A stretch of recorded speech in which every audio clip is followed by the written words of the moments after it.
হঠাৎ শুনে বাড়ির দরজার মধ্যে আওয়াজ, আল্লাহ করিম, আমারে কিছু ভিক্ষা দেও, আমি 3 দিনের না খাওয়া ক্ষুধার্ত।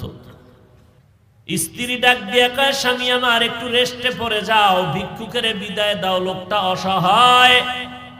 স্বামীর মাথা গরম, জীবনে কেউরে ভিক্ষা দেই না, সময় নাই, যখন তখন মনে চায় দরজায় দাঁড়াইছে, কত বড় বেয়াদব, গালাগালি শুরু করছে। স্ত্রী কয়, স্বামী তুমি যে বাড়ি লেখা দিবা তা না, হালকা পাতলা কিছু দিয়ে দিলেই তো হয়ে যায়, গালি দাও কেন? আমার আব্বা জানের দেখি নাই যে জীবনে কারোরে গালি দিছে এবং কটু কথা বলছে, এবং জীবনে আমার বাবাই কোনো ভিক্ষুকের খালি ফিরায় নাই। আমি তার সন্তান, আমার কষ্ট লাগে ভিক্ষুকের খালি ফিরাইয়া দিতে। স্বামী বেচারা দুর্ব্যবহার করে, কয়, এই বিবি, মন চাইলে তুই যাইয়া দিয়া দে, আমার সামনে আর এই বিষয়ে কথা বলবি না। স্ত্রী বলে, আমি তো পর্দাওয়ালা ঘরের নারী, আমি তো বেগানার সামনে যেতে পারি না, জাহান্নামের ভয়। ও স্বামী তুমি যাও। স্বামী বেচারা এতটা রাগ হয়ে গেল, রাগ হইয়া দরজা খুলে ভিক্ষুকের এমন ধমক আর গালি, এত বড় বেয়াদব, লজ্জা শরম নাই রে বেহায়া, যখন তখন দরজায় দাঁড়াইছো, চোখের আড়াল হয়ে যাবি 1 সেকেন্ডে যেন আর দেখি না। মাওলার বড় মুসিবত চাপায় দিলে আমার আল্লাহ। কারণ অন্যায় করতে করতে সীমা লঙ্ঘন যখন করবে, গজব আসমান থেকে জমিনে নেমে আসবে মরার আগেই। আল্লাহর বান্দা যখন বকা দিয়া ভিক্ষুকের তাড়াইয়া দিল, তাড়াইয়া দরজাটারে জোরে বাড়ি মেরে আটকাইয়া দিছে। ভিক্ষুকটা রাস্তা দিয়া যায় আর চোখের পানি ছেড়ে কান্না করে, আর আসমানের দিকে তাকায়, কয়, আসমানের মালিক, তুমি আমারে এমন গরিব বানাইছো যে মানুষের দ্বারে না গেলে আমার বাচ্চাদের মুখে খানা যায় না। সারাদিন ভিক্ষা করে ঘরের মধ্যে কিছু খানার আয়োজন করি, কিন্তু আল্লাহ, এই দুনিয়া বহু গরিবের কেউ নাই, তুমি এমন গরিব বানাইছো, তবে তোমার কাছে আজকে একটা কলিজায় বানাইতে পারি না, বিচার দিয়া গেলাম। ওই লোকটা টাকাওয়ালা আমারে ভিক্ষা দিবে না বললেই তো হইতো, আমারে এতগুলো গালি কেন দিল, আমি সহ্য করতে পারি না, মইরা যাইতে মনে চায়। আর দুনিয়ায় কেউ আঙ্গ জুলুমের বিচারও করবে না, মালিক তোমার হাতের দ্বারা বিচারটা চাই। গরিবের কান্না কবুল হয়ে গেছে, জাগাত কবুল। চোখের পানির বর্দ আমার মারাত্মক,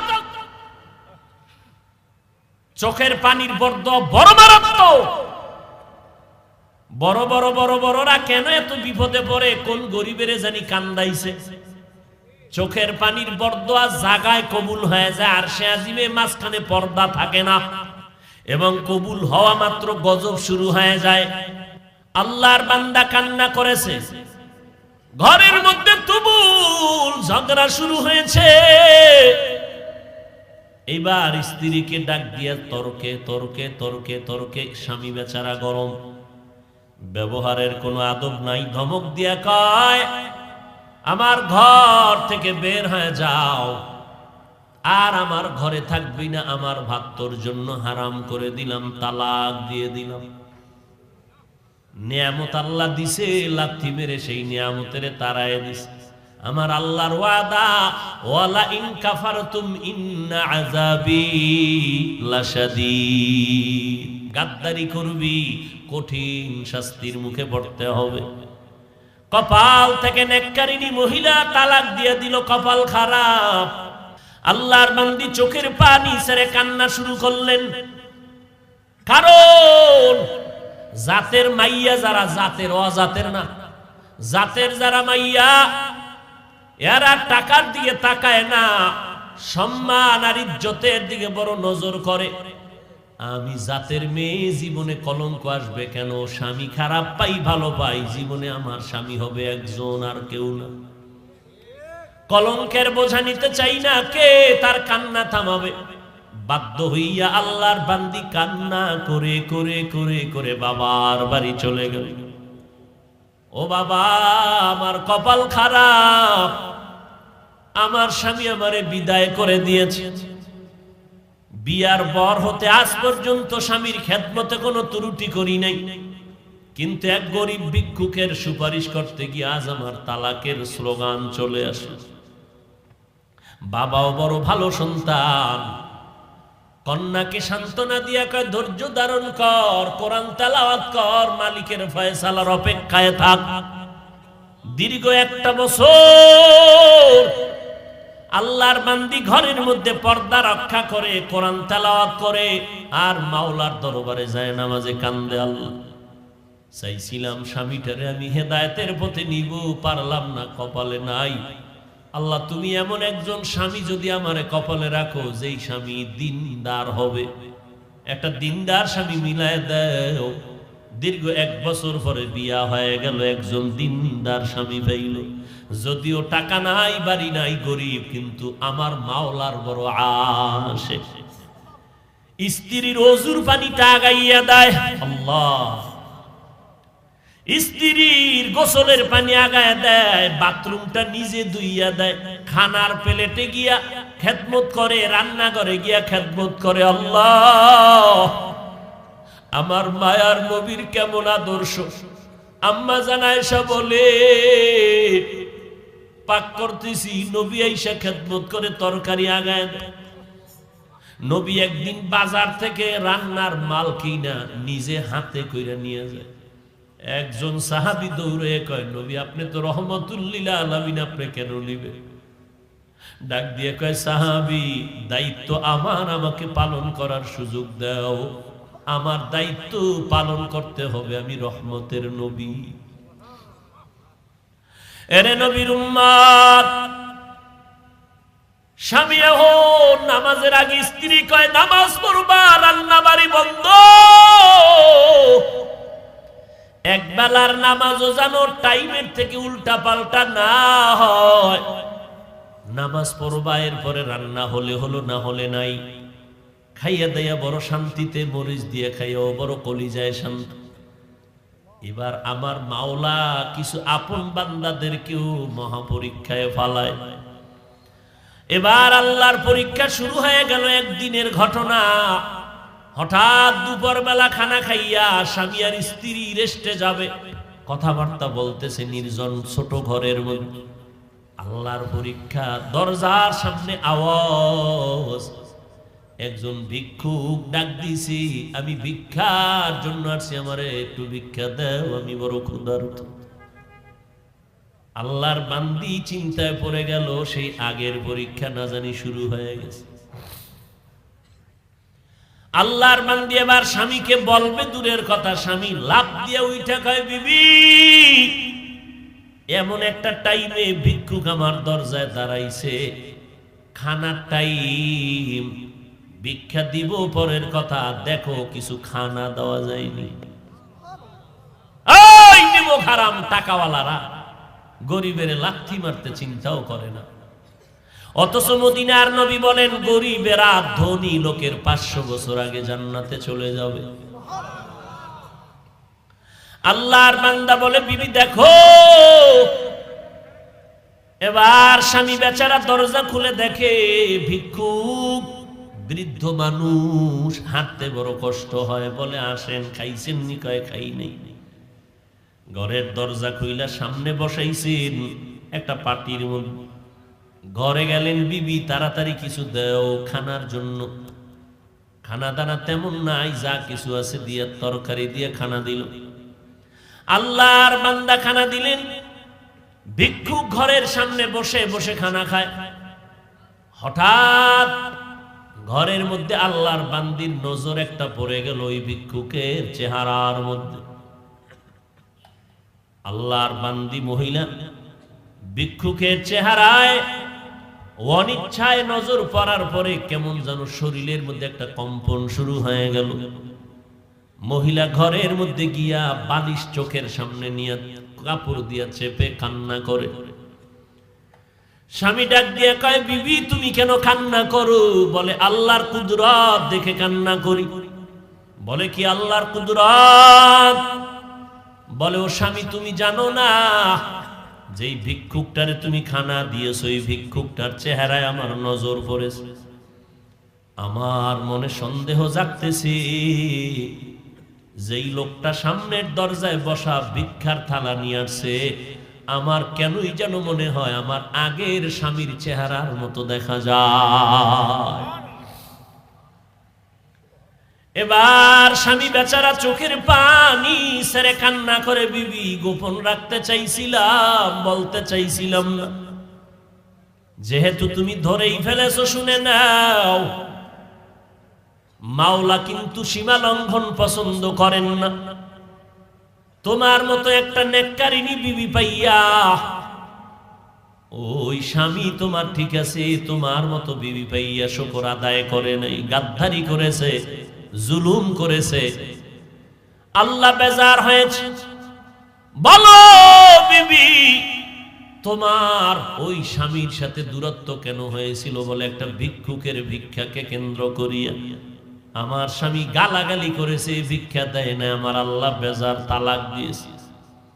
আল্লাহর বান্দা ডেকে বলে, স্বামী বিবি আমার মাওলা যে কেমন দয়াময় মালিক, আমার আল্লাহ কেমন দয়াময়, কেমন রহমান, আমার আল্লাহ বড় দয়াশীল, আমার আল্লাহর মতো দয়াময় কেউ নাই। ওই স্বামীর ঘরে তুমি যেদিন ছিলা, ভিক্ষুক গিয়া ভিক্ষা চাইছিল, তোমার স্বামী কি ব্যবহার করেছিল? বলে, ও স্বামী আমার ওই পুরুষটা চূড়ান্ত গালাগালি করে ভিক্ষুকের কাঁদাইছে। এবার ডাক দিয়ে কয়, বিবি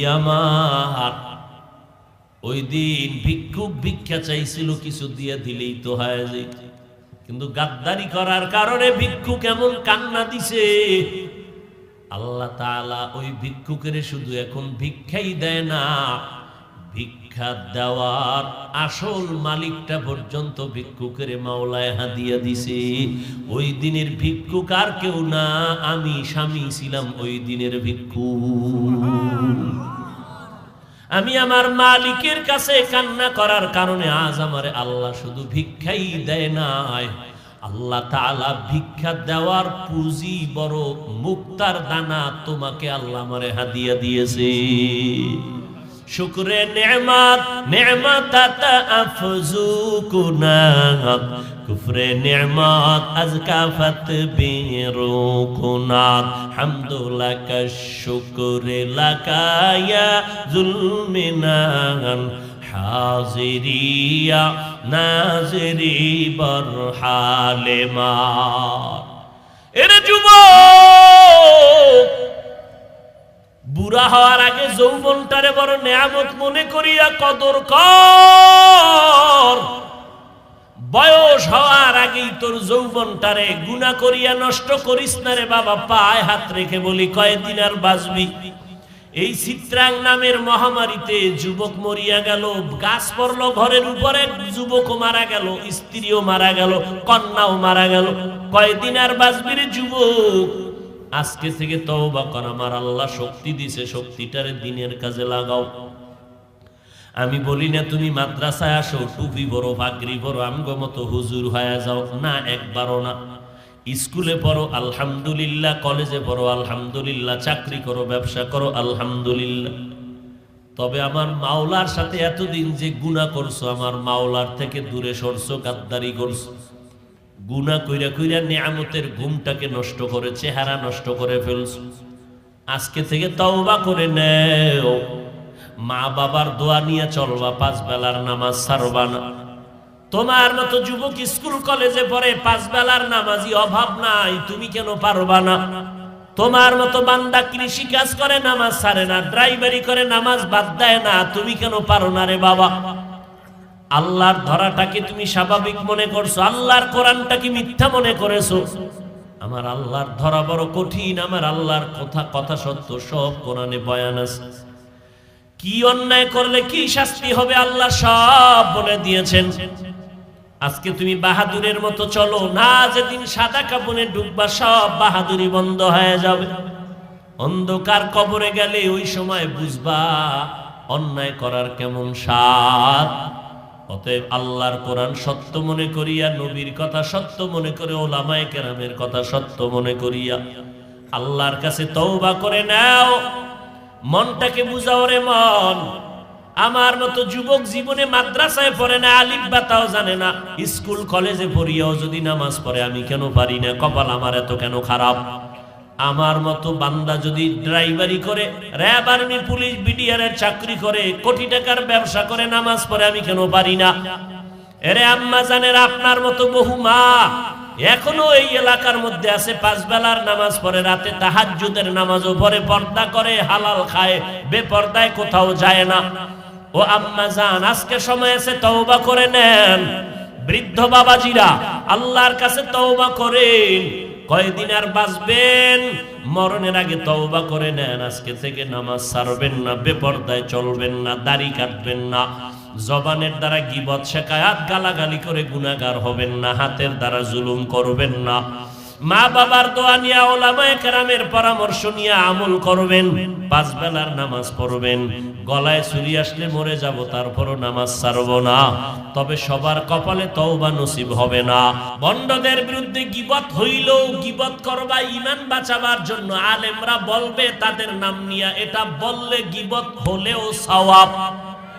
বলো, গীবত হলেও। এবার দলিল নাও। ওয়াইলুল লিকুল্লি হুমাযাতিল লুমাযা আল্লাযী জামাআ মালান ওয়া আদ্দাদা। আসেনি? ব্যাখ্যা পড়ো, কয় পারি না। বাংলাও পারো না? বাংলা না পারলে মর। বাংলাও পারবি না তো দুনিয়াতে আইছো কেন? বাংলা কোরআন পড়ো, কয় কিনার টাকা নাই। লাগবে না কেনা, লাগবে না টাকা, মোবাইলে ডাউনলোড করো, বাংলা কোরআন লিখে সার্চ দাও, এরপরে ওয়াইলুল্লি সূরাটার ব্যাখ্যা পড়ো। 30 পারার মধ্যে যাও, শেষে ওখানে দেখবা গীবত করা হারাম, গীবত করা হারাম, গীবত করা হারাম। 4 কারণে গীবত করা ওয়াজিব। কার গীবত করবে, কে করবে, বিস্তারিত দেওয়া আছে। 2 নাম্বার কথা হলো, ভণ্ডদের বিরুদ্ধে, বাতিলের বিরুদ্ধে আমার নবী কথা বলেছেন।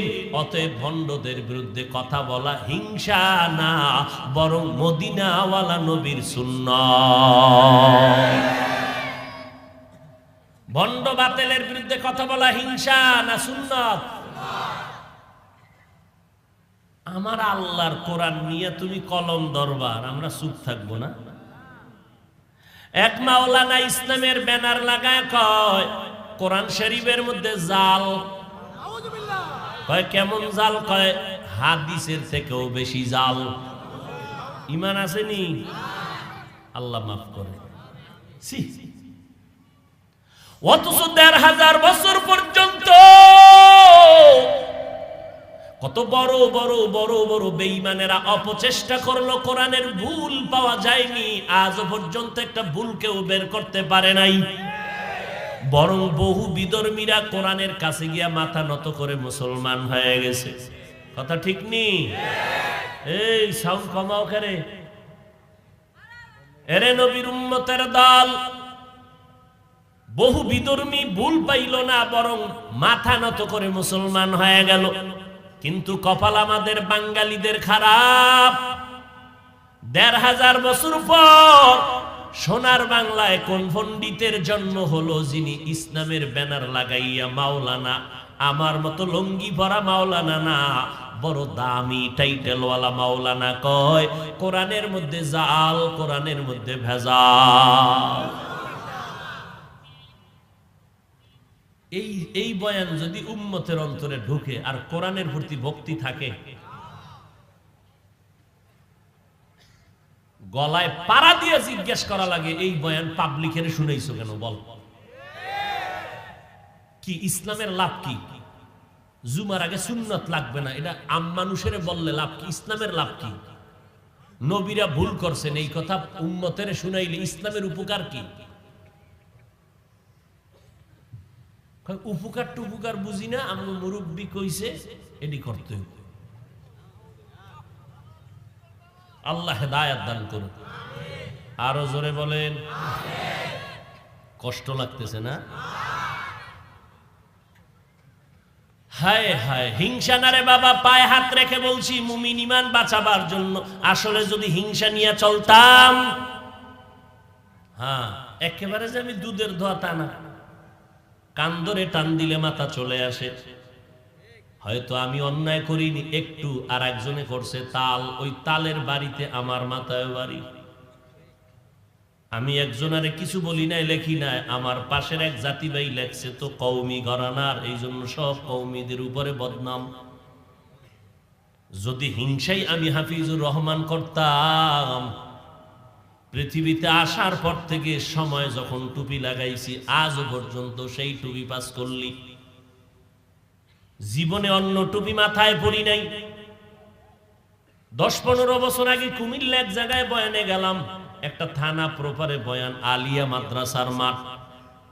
বড় একজন হুজুর ডাক দিয়ে কয়, হাফিজ ভাই, আমগো এখানে তো সব উল্টা পাল্টা মানুষ, আপনি টুপিটা পাল্টাই স্টেজে গেলে একটু ভালো লাগতো। আমি বললাম, সিনা ভবনের হইতা লাগে না, আমি যেই মানুষ, আমার বয়ান এইভাবেই চলবে। বয়ান শুনে কিনা শুনে আপনি ঘরে বয়া থাকেন, আমারে শুধু চেয়ারে বসায় দেন, এরপরে তাকায় দেখেন মাঠের অবস্থা কি। যদি আজকে সেই পাঁচকুল্লি, জীবনে অন্য টুপি পরি নাই, কিন্তু যদি হিংসাই করতাম অন্য টুপির বিরুদ্ধে তো দুই একটা বয়ান করতাম। কই করি নাই তো, হিংসা কেমনে বুঝলা? আমি তো বলি নাই জাল টুপি ফালায় দাও, গোল টুপি সিরা ফালাও। তুমগো হুজুরে তো কইছে পাস করলি সিরা ফালায় দাও, মুসলমানের না। আমরা কি হিন্দু? তো কি এবার সহ্য হয় কি ওয়াজ করবো কন্ত? অন্তরে যদি হিংসা নিয়ে থাকতাম, আমার বাবা জীবনে স্কুলের বারান্দায় পাঠায় নাই, জীবনে আমারে হাফ প্যান্টও পরায় নাই। ফুল প্যান্ট তো পরের কথা, হাফ প্যান্টও বাবায় পরায় নাই, শার্ট পরায় নাই। সেই ছোটবেলার থেকে ছোট ছোট লঙ্গি কিনা পরাইছে, পায়জামা পরেছি। এমনকি এই যে জামা দেখতেছেন গোল জামা, দুনিয়াতে আসার পর থেকে যেদিন জামা ঢুকছে আজও পর্যন্ত কোনো কানিফারা জামাও বাবায় পরায় নাই।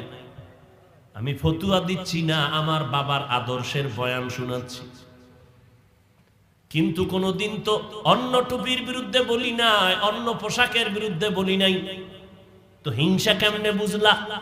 কোনদিন তো আলিয়া মাদ্রাসার বিরুদ্ধে বলি নাই, স্কুল কলেজের বিরুদ্ধে বলি নাই, তুমি হিংসা কেমনে বুঝলা? আমরা দাঁড়াইয়া ইয়া নবী সালামু আলাইকার কিয়াম করে সালাম দেই না, জীবনেও দেই না, কিন্তু যারা দেয় আমরা তো একবারও তাদের গালি দেই নাই, দেখলে সালাম দেই। হিংসা কেমনে বুঝলা? কওমি মাদ্রাসায় জীবন ভর পড়েছি, কোনদিন আলিয়া মাদ্রাসায় যাই না, অথচ যেই মাদ্রাসায় ছোট থেকে বড় হইয়া লেখাপড়া করছি, বরগুনা পীর সাহেবের মাদ্রাসা, এক পার্শ্বে আলেম পর্যন্ত বিশাল আলিয়া মাদ্রাসা, পার্শ্বে কওমি মাদ্রাসা, কয়েক ক্লাস পড়ানো হয়। কোনদিন আলিয়া মাদ্রাসার বিরুদ্ধে বলি নাই, স্কুল কলেজের বিরুদ্ধে বলি নাই, জীবনভর কওমি মাদ্রাসায় পড়লাম। কই হিংসা তুমি কোন জায়গা দিয়া পাইলা রে বাবা? আসলে হিংসা কার অন্তরে একটু চিন্তা করো, আর আমার আল্লাহকে ভয় করো। हर के दारत खौफे हक दर दिल मदगम जन्नतुल मअवा देहद उरामका।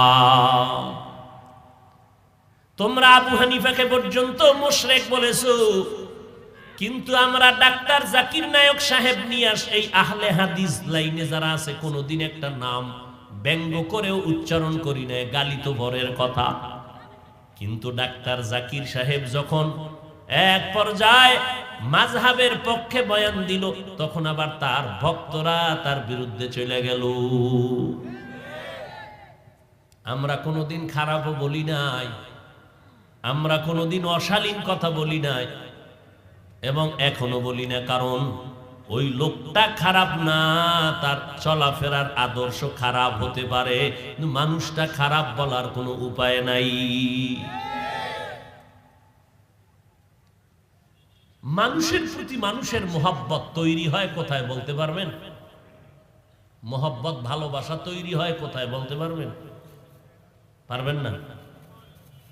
আমার প্রতি আপনার ভালোবাসা, আপনার প্রতি আমার যে ভালোবাসাটা তৈরি হয় এটা অন্তরে। কোথায়? অন্তর কি দেখা যায়? অন্তর কি ধরা যায়? বলেন তো, অন্তর কন্ট্রোল করেন কে? বলেন। তো জাকির নায়েক সাহেবকে যারা মোহাব্বত করছে টাকার কারণে, ভালোবাসা তৈরি করে দিছেন কে? আমি হিংসা করলে কি লাভ? হিংসা কেন? আবার চাপাবাজি করে বয়ান দেয় রোগকে ঘৃণা করো, রোগীকে নয়। এর ব্যাখ্যাও জানেন, ওই হুনসে খালি কইতে আছে। এর ব্যাখ্যা কি? রোগকে ঘৃণা করো, রোগীকে। পাপকে ঘৃণা করো, পাপীকে। এর ব্যাখ্যাটা কি? খবর নাই। অনেকে মনে মনে কয় পাপকে ঘৃণা করো, পাপীকে না মানি, ওর সাথে সালাম নাই কালাম নাই, ওরে দূরে রাখো।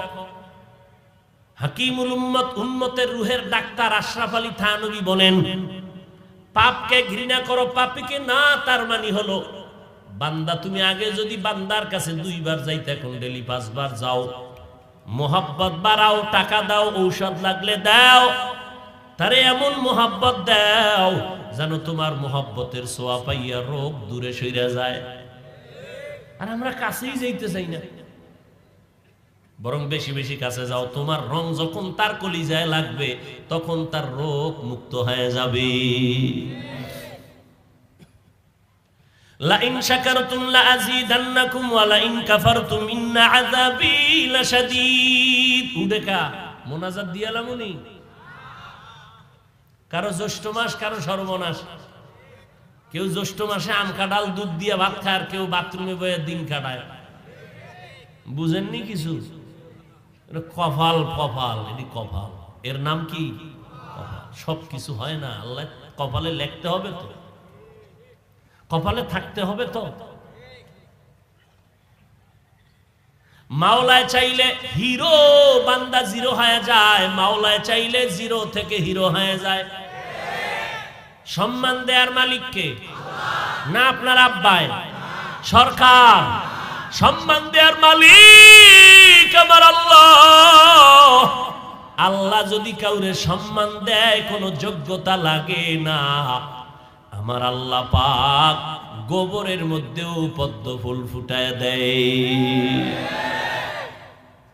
আমার আল্লাহকে চিনো না রে গোলাম?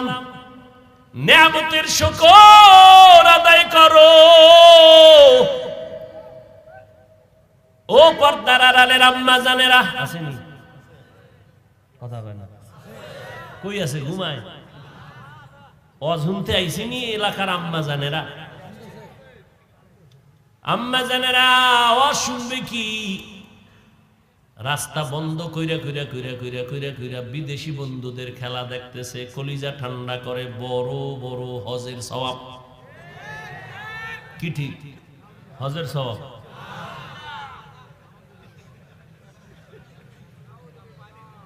গাড়ি নিয়ে ঢুকতেছি, কি ব্যাপার? রাস্তা আটকাইয়া খেলা চাও কেন? কয় আপনার ভাল না লাগলে 10 কিলোমিটার ঘুরে এরপরে ফজরের পরে বাসায় যাও, রাস্তা আমার আব্বাই বানাইছে।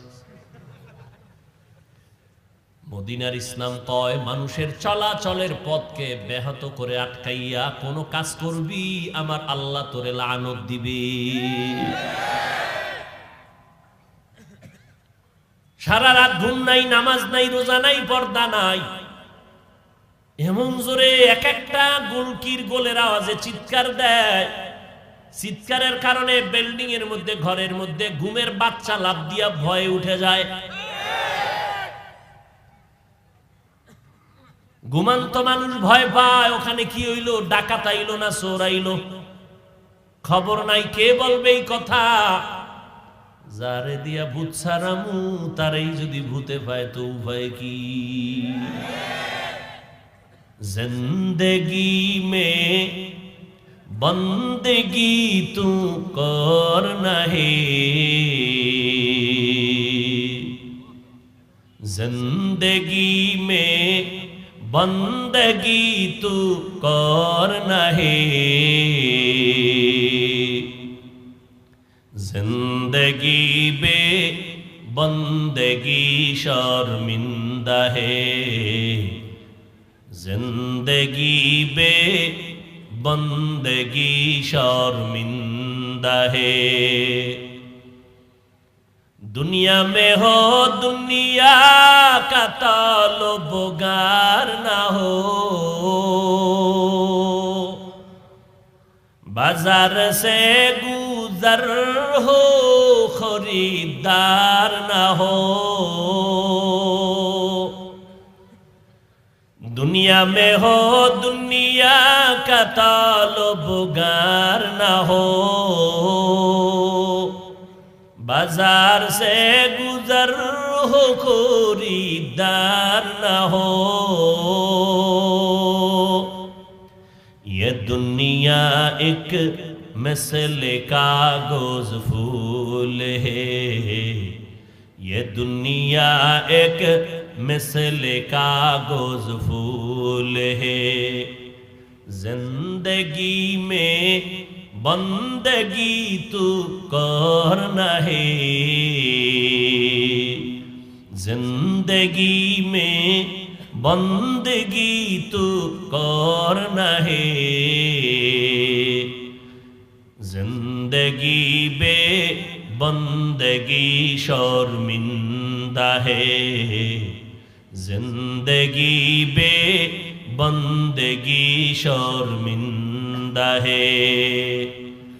जिंदगी में बंदगी कुन बंदगी, बंदगी बे जिंदगी शर्मिंदगी, जिंदगी बे बंदगी शर्मिंदगी। এরে আল্লাহর বান্দা খেলা খেলা কইরা কত বান্দা দুনিয়া থেকে চলে গেল চিৎকার দিয়া। ওর কলিজার বন্ধুটা জিততে পারে নাই, মরে গেছে ঠাস কইরা। এই মরণটা শহীদ, বিনা হিসাবে জান্নাত। কেমন পাগল হইছো রে যুবক, কয়দিন আর বাহাদুরি করবি? আজ উলামায়ে কেরামদের কথাকে মূল্যায়ন করলি না। উম্মতের জন্য উলামায়ে আহলে হক বড় নেয়ামত। মায়ার নবী সারা রাত নামাজে দাঁড়িয়ে আছেন। আম্মা জান আয়েশা বলেন, নজর করে দেখি নবীর পা মোবারক গুলো ফুলে গেল। নবী এত ব্যথিত, এত কষ্ট। আমি আয়েশা নবীকে প্রশ্ন করলাম, নবী এত কষ্ট কেন করেন? আল্লাহ তো আপনার গুনাহগুলো নাই, কোনো গুনাহ নাই, মাফ। আল্লাহর নবী কি জবাব দিয়েছেন? আফালা আকুনা আবদান শাকুরা, আমি কি আমার আল্লাহর শুকর গুজার বান্দার মধ্যে হব না রে আয়েশা?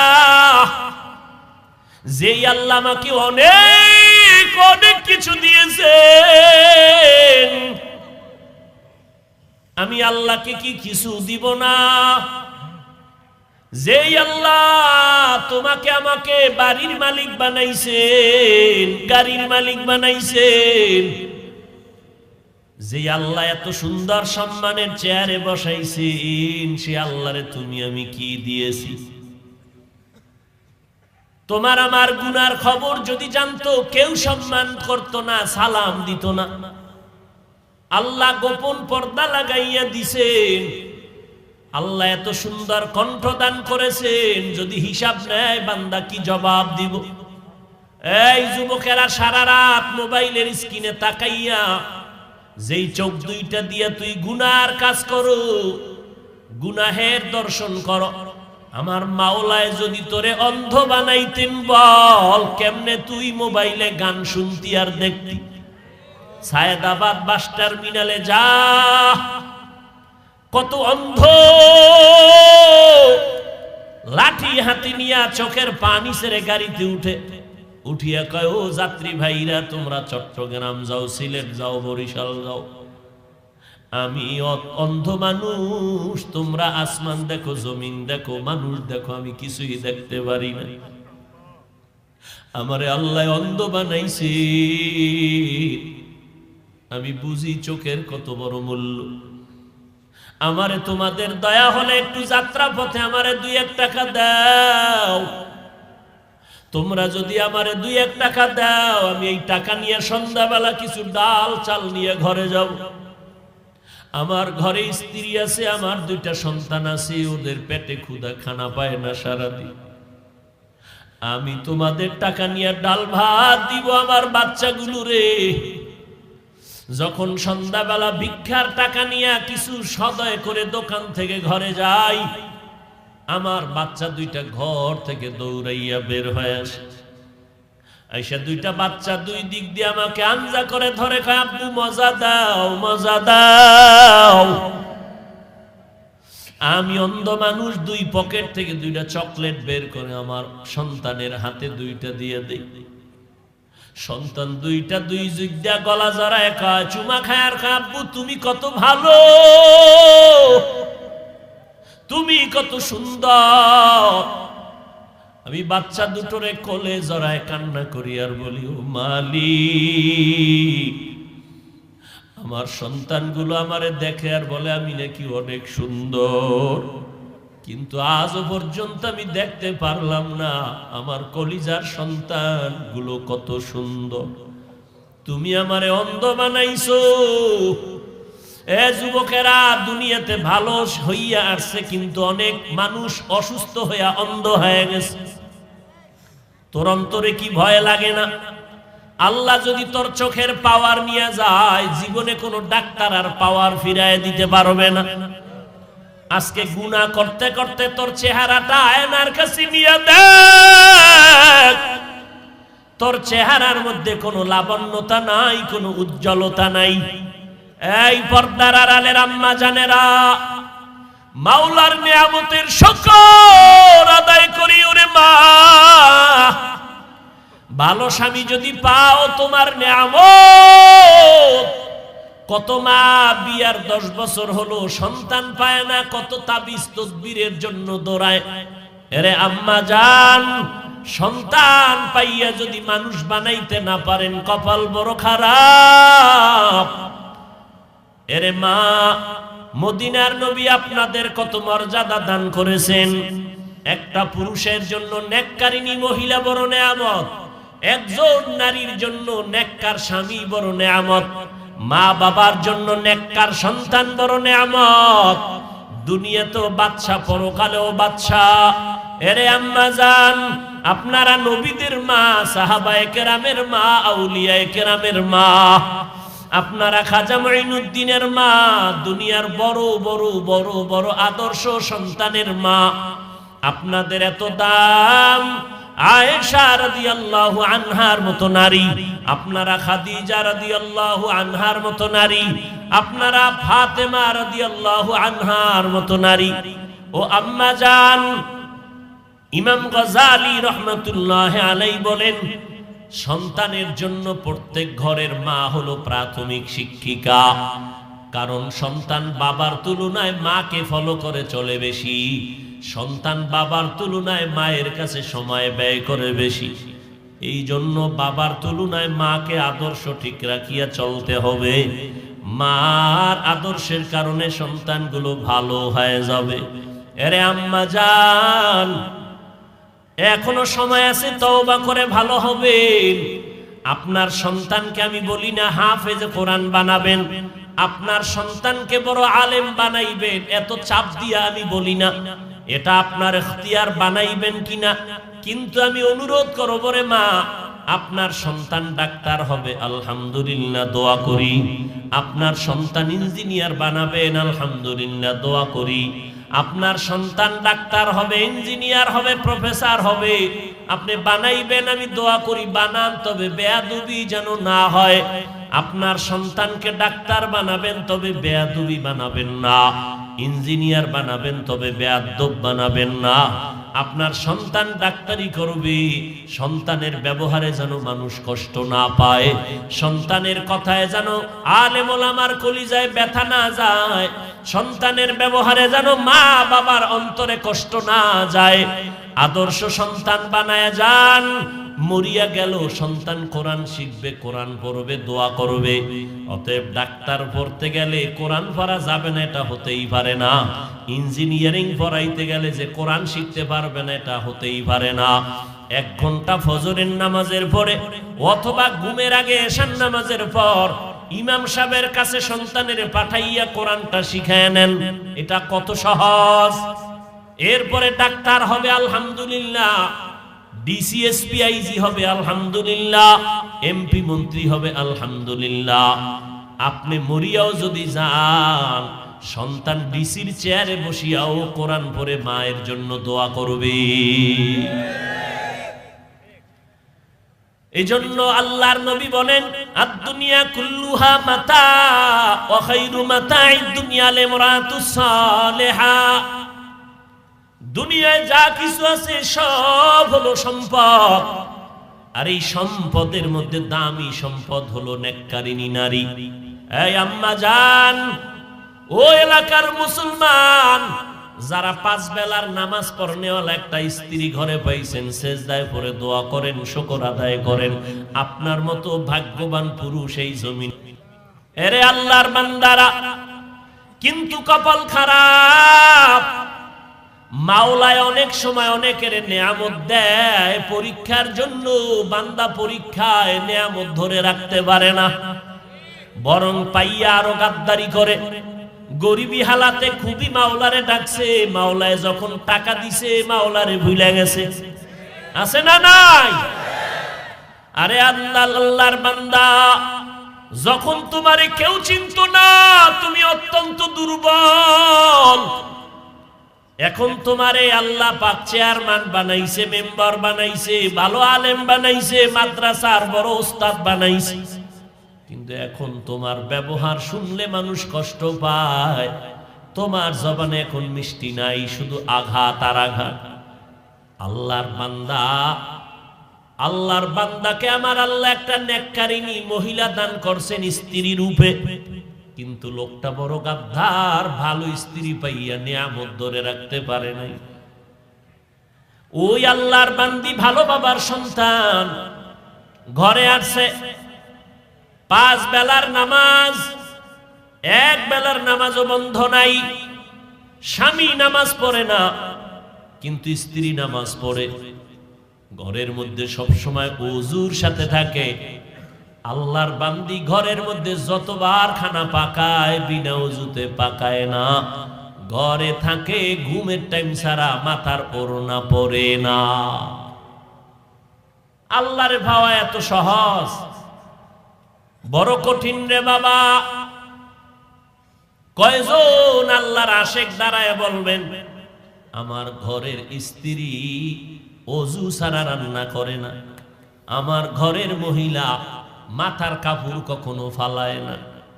এত সোজা না রে বাবা। নামাজের দ্বারাই ইবাদতে মজা লাগে না কেন? কয় বেনামাজির পাক খাইছি। মজা পাই না কেন? বেপরদাওয়ালা নারীর পাক খাইছি, ভাল লাগে না। ইমানের পয়েন্ট কমতেছে, ইমানের রুহানিয়ত কমতেছে। ও আল্লাহর বান্দা, নবীজি বলেন, যেই মহিলা ঘরের মধ্যে মাথায় কাপড় রাখে না, ওই ঘরে রিজিকের বরকত থাকে না। তার মানে নামাজ বাদ দিয়ে কাপড় পেছাও। ওই আল্লাহর বান্দি সময় মতো নামাজ পড়ে, ওই স্বামী অকৃতজ্ঞ, আল্লাহর দুশমন। রমজান মাস আসছে, রোজা রাখে না, স্ত্রীর কয় ভাত পাকাইয়া দে। আল্লাহর বান্দি একটা রোজাও ছাড়ে না। সপ্তাহের সোমবার দিন বৃহস্পতিবার দিন পর্যন্ত বান্দি রোজা রাখে। এই পর্দার আড়ালের মা, মনটা কি চায় না একজন আলেমের মা হয়ে কবরে যাবে?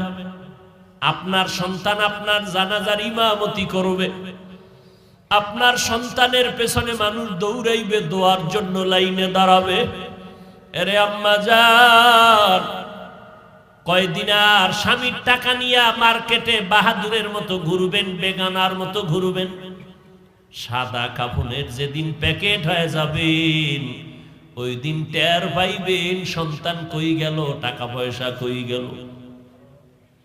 আল্লাহর বান্দি রোজা রাখিয়াও স্বামীর আদেশ স্বামীরে রান্না করে খাওয়াইতে হবে। আল্লাহর বান্দি স্বামীরে রোজা রাইখা রান্না করে খাওয়ায়, কিন্তু বেয়াদবি করে না, মালিকের কাছে নামাজ পড়ে পড়ে দোয়া করে, আল্লাহ তুমি এমন একজন স্বামী দিছো আমারে, এক বেলার নামাজও পড়ে না, রোজাও রাখেন, কিন্তু স্বামীর পায়ের নিচে আল্লাহ পাক সেজদার হুকুম দিছে, যদি হালাল হইতো তো দেওয়া লাগবে। স্বামীর জন্য তুমি এত মর্যাদা দিলারে মালিক, আমি বেয়াদবি করি না, তুমি হেদায়েতের নূর স্বামীর সিনায় দাও। ও আল্লাহ, আমার স্বামীকে হেদায়েত দাও, আমার স্বামী যেন তোমার গোলাম হইয়া যায়। ঘরের থেকে বাইরে যায়, স্ত্রী দোয়া করে, ও আল্লাহ আমার স্বামীরে হেফাজত করো, আমার স্বামীর চাকরি ব্যবসায় তুমি বরকত দিয়া দাও। কয়জন ঘরের মা আছেন যে স্বামীর জন্য দোয়া করেন, মালের জন্য, ব্যবসার জন্য দোয়া করেন? মা উল্টার দিকে চলে, স্বামী কামাই করে, টাকা নিয়ে পার্কে পার্কে দৌড়ায়। আমার আম্মা জানেরা, স্বামীর ঘামের টাকা দিয়ে আম্মা জান গুনার কাজে টাকা খরচ করে। স্বামী তো বেচারা নিজে খাওয়ার জন্য কোনো স্বামী কষ্ট করে না, দিন রাত্র গাধার মতো স্বামী বেচারা রাস্তায় দৌড়ায়, রাত্র নাই দিন নাই ঘুম নাই, সব স্ত্রী পরিবার সন্তানের আরামের জন্য করে। কিন্তু আম্মা জানেরা মূল্য দেয় না। স্বামীরে কয়, স্বামী আমার জন্য একটা জিনিস আনবানি, স্বামীর পকেটে একটা টাকাও নাই, তারপরও কয় আসবো, নিয়ে আসবো। জানতে দেয় না যে আমার পকেটে টাকা নাই। বাজারে যাইয়া ঘুরে, আমার বন্ধু কই, আমি কিছু টাকা ধার নেওয়া লাগবে, কারণ আমার স্ত্রীর ওয়াদা দিয়েছি, স্ত্রীর মন রক্ষা করা লাগবে। ও আম্মা জান, তুমি জানো না স্বামী তোমার জন্য কি পরিমাণ ত্যাগ স্বীকার করলো, এত কষ্ট করে। আল্লাহর বান্দা বন্ধুর কাছে টেলিফোন করলো, 1000 টাকা দাও, টাকা নাই। এভাবে কয়েকজনের কাছে ঘুরে ঘুরে অল্প টাকা নিয়ে স্ত্রীর জিনিসটা নিয়ে আসছে, নিয়ে স্ত্রীর হাতে দিছে। স্ত্রী খুশি, স্বামী বেচারা টেনশন, আমি ধার করা টাকা কেমনে দিব। ওয়াদা দেওয়া আছে 5 দিন পরে দেওয়া লাগবে। ঠিক ওয়াদার দিন পাওনা দাঁড়ায়, কয় বন্ধু টাকা দে। কয় ভাই একটা দিন সময় দাও। গালাগালি শুরু করছে। স্ত্রী শুনে কয় কি ব্যাপার, লোকটা গালি দেয় কেন? কয় টাকা ধার আনছি। কেন? কয় আমার একটা কাজে আনছিলাম। তো কয় না, তোমার মন রক্ষা করার জন্য আনছিলাম। আরে আম্মা জান, ওই আল্লাহর বান্দি, এত বড় নামাজি বান্দি, স্বামীর জন্য দোয়া করে, আল্লাহ ব্যবসায় বরকত দাও।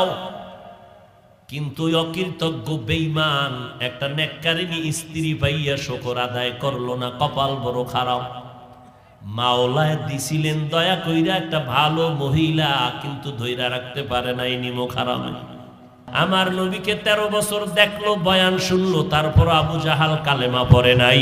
এই জমিনে কিছু শক্ত অন্তরওয়ালা থাকবে, কোন বয়ানে তাদের দিলটা নরম হবে না, তওবা করার ভাগ্য হবে না। তবে 2-1 আল্লাহর বান্দা মরণের কথা স্মরণ করিয়া যদি তওবা করে, আল্লাহকে ডেকে ডেকে বলে, হে মালিক, এই ময়দানে আমার মতো গুনাহগার কেউ নাই। গুনার কারণে হাত না পাক, চোখ না পাক, জিহ্বা না পাক, অন্তর না পাক। এই অবস্থায় যদি তওবা না করিয়া কবরে যাই, ওই অন্ধকার কবরে কেউ নাই, কেউ নাই। অন্ধকারের ঘর, মাটির ঘর, আল্লাহ পাকের দরবারে যদি জবাব দিতে না পারি, গ্রেফতারি পরোয়ানা শুরু হয়ে যাবে। ওই কবর জাহান্নামের আগুনে ভরে যাবে। আল্লাহর কাছে তওবা করো। মরিয়া গেলে যাব, হায়াতের মালিক আল্লাহ, ইজ্জতের মালিক আল্লাহ, রিজিকের মালিক আল্লাহ। জীবনে মরলেও আর নামাজ ছাড়বো না, বেপরদায় চলবো না, মা বাবার বিরুদ্ধে যাব না, ওলামায়ে কেরামের বিরোধিতা করব না, আহলে হক ওলামাদের পরামর্শ নিয়ে চলবো, দেশ ও জাতির বিরুদ্ধে ষড়যন্ত্র করব না। তওবা করার মতো যদি অন্তর তৈরি হয়, মুনাফিকি যদি না থাকে, খাঁটি তওবার অন্তর যাদের অন্তরে আছে, নিয়ত আছে, আল্লাহর মোহাব্বতে 2 হাত আমার আল্লাহকে দেখাইয়া দাও। আল্লাহ তওবা কবুল করে নেন। আয় আল্লাহ, তওবার উপরে মজবুত হইয়া চলার মতো তৌফিক দান করেন। আমিন। আলহামদুলিল্লাহি রাব্বিল আলামিন। والصلاة والسلام على سيد الأنبياء والمرسلين وعلى آله وأصحابه أجمعين يا أرحم الراحمين يا أرحم الراحمين يا أرحم الراحمين رب ارحمهما كما ربياني صغيرا اللهم إنا نعوذ بك من البرص والجنون والجذام وسيء الأسقام ও দয়ার মালিক গুনাহের বোঝা নিয়ে আপনার দরওয়াজায় হাজির হয়েছি দুনিয়ার বাড়িওয়ালাদের দরজা বন্ধ আপনার রহমতের দরজা খোলা ওলামায়ে কেরাম মুরব্বি হাজী সাহেব কত ব্যবসায়ী চাকরিজীবীরা হাত তুলেছেন পর্দার আড়ালের কত মা বোনেরা আমার যুবক ভাই ছাত্র ভাইরা হাত তুলেছেন মেহেরবানি করে আমাদের জিন্দেগীর সব গুনাহগুলো মাফ করে দেন আল্লাহ আয় আল্লাহ আজকের মাহফিল কবুল করে নেন আয়োজনকারী সহযোগিতাকারীদের কবুল করে নেন আল্লাহ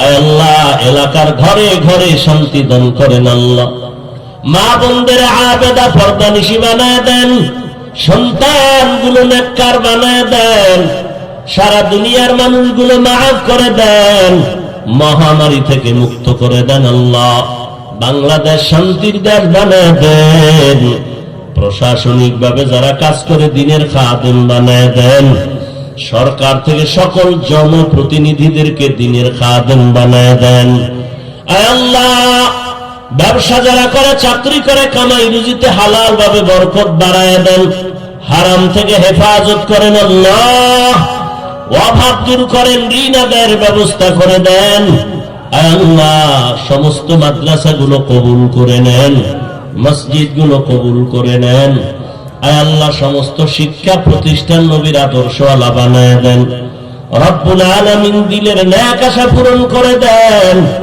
আয় আল্লাহ উলামায়ে আহলে হকের বিজয় দান করেন ইসলামের ব্যানারওয়ালা দুশমন থেকে হেফাজত করেন বাতিলের মোকাবেলায় বিজয় করে দেন আয় আল্লাহ মিথ্যা মামলায় জড়িতদের মুক্তির ব্যবস্থা করে দেন আল্লাহ আয় আল্লাহ ইলম হিকমত আমলে বরকত বাড়ায় দেন রিয়া হাসাদ কিবির দূর করে ইখলাস দান করেন চলার পথে ইজ্জতের সাথে হেফাজত করেন আয় আল্লাহ সারা দুনিয়ায় নিরাপদে খেদমতের জন্য কবুল করে নেন আয় আল্লাহ মুখালিফের মুওয়াফিক বানায় দেন রব্বুল আলামিন ময়দানে কামিয়াবির সাথে খেদমতের জন্য কবুল করে নেন প্রতিবন্ধকতা দূর করে দেন সুন্নতওয়ালা জিন্দেগি দান করেন আয় আল্লাহ ঘরে ঘরে সুন্নতের আমল জারি করে দেন